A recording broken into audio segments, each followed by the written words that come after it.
Good morning, Manang Ted, DJ Chacha, and sa lahat po ng inyong tagapakinig. Opo, pardon as ano ho, sa muli pong panggambala sa inyong schedule. Pero Congressman, alam po naman ninyo na kami po yung nakaantabay din sa balita tungkol kay Congressman Saldi. So far po, magmula ng sinabi ito ng Presidente noong April 20, ngayon po yung April 27 na, ano ho ba ang balita ninyo ngayon kung nasan na talaga si former Congressman Saldi? Well, same as pareho pa rin, Manong Ted, yung may ipapahayag ko sa inyo na ang may sasabi lang natin na he's okay. And that was according doon sa kanyang kamag-anak. So, yan lang po yung informasyon na nakuha natin.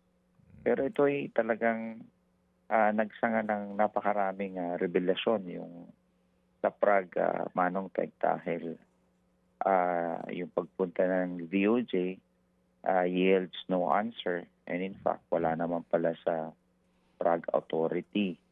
Pangalawa, revelasyon again na yung Portuguese passport holder daw si Saldico, ay ito'y pinasinungalingan din ng Portuguese embassy mismo doon sa Prague. So these are the information that was established and that was verified dahil dito sa pagbisita ng ating high-level officials doon sa ng mga taga-DOJ. Opo. Sige, so kayo po sir, as member of Congress, ano po ang inyong masasabi dyan dito po sa biyaheng ito na ginawa ng kalihim mismo ng OIC ng DOJ at ng kanilang delegasyon sa Prague, pero yun nga ang sinasabi nila na they're clarifying na wala sa custody, and ang pinakahuling balita, hindi masabi ng Czech authorities kung nasan na si Saldi. Well, yan ang katanungan rin ng milyong-milyong Pilipino na bakit kumbaga pumuntang Prague or Czech Republic na walang validated or verified reports as to the custody or the whereabouts of Saldico.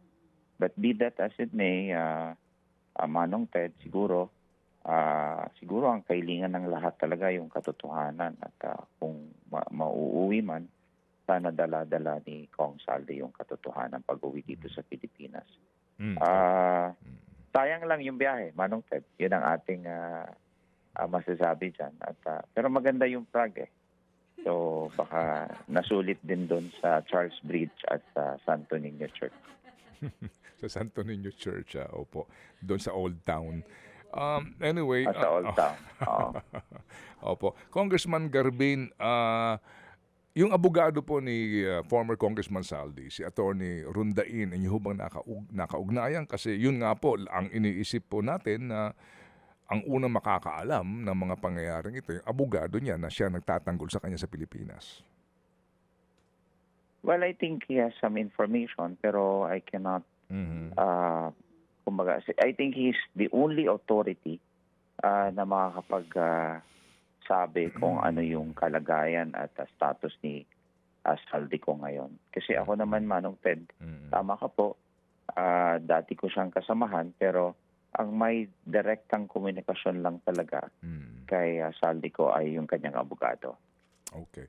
Sige po. So kami po, tayong lahat ay antabay lang, kaya ho kami tumatawag po sa inyo kasi baka ho kayo merong lamang karagdagan na informasyon. And to get your reaction as member of Congress, dito nga po sa delegasyon na ito ng Pilipinas na bumiyahe pa sa Czech Republic para ho lamang, kumbaga, basically alamin kung ano ba nangyari. Parang ganun po ang dating, ano po, Congressman. Hayaan niyo po, Manong Ted, once I get any vital information na kaugnayan dito kay Saldico, would gladly accept calls from your end. Opo, salamat, Manong Ted. Magandang umaga po. Opo. Thank you very much. Si Representative Alfredo Garbin ng Ako Bicol Party List. Mga kapatid, para sa iba pang mga balita at impormasyon, sundan niyo po kami sa X, Instagram, Facebook at syempre sa TikTok, True Network Mag-subscribe din po kayo ha sa aming YouTube channel, True Network. May website din po tayo, truenetwork.ph, at pwede nyo rin po kaming mapanood sa Channel 19 ng aming True FM TV. Lagi pa rin makinig sa radyo dito po sa 105.9 True FM dahil dito, laging true sa'yo, kapatid. Ito tayo sa totoo, tunay at tapat.